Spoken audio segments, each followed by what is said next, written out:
गजबे के नेची सिंगारिए आई तो पर सुनर लागे छी। आहा तो हम मैना कहलारल नैना छुपल केस में जान के देख ले लिया कोना।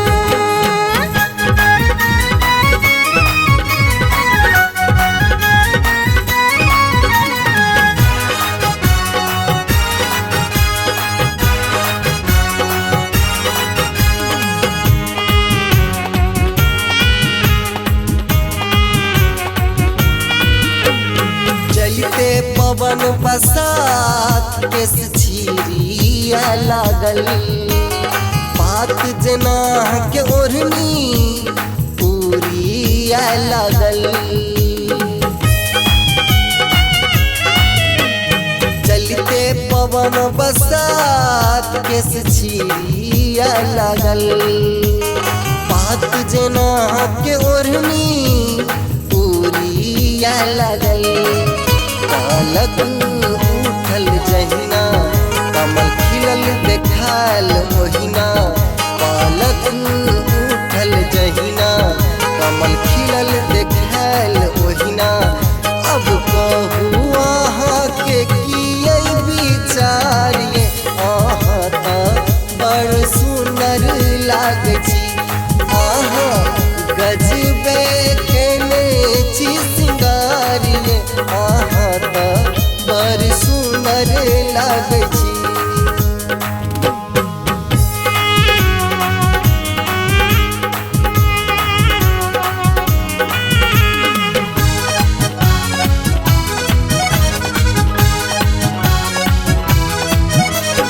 केस चुनरी उड़ते हम अख चका गेलो हे ओ मिस्टर आहा की देखा लगलो। केस चुनरी उड़ते हम अख चका गेलो हे ओ मिस्टर आहा की देखा लगलो।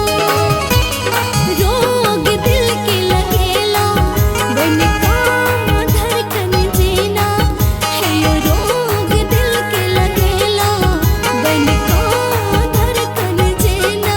अब तऽ हो गेलो कली सौ कचनारी अहाँ तऽ बड़ सुंदर लागे छी।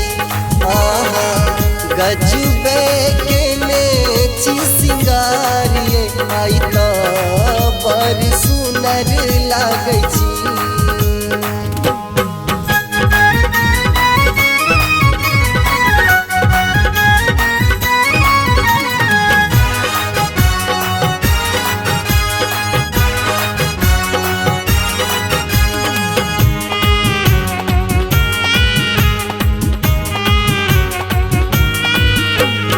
संग अहाँ के भेटती दिन ओ अनमोल हेतै।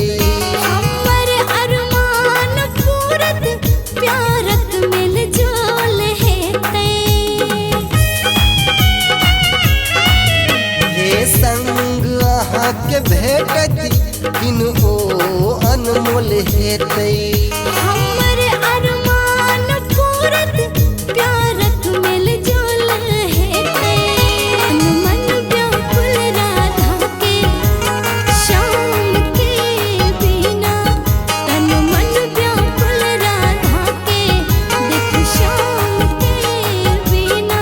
अब तऽ ले लो हमरा गिरफ्तारिए अहाँ तऽ बड़ सुंदर लागे छी। अहाँ गजबे के नेची सिंगारिए आई तऽ बड़ सुंदर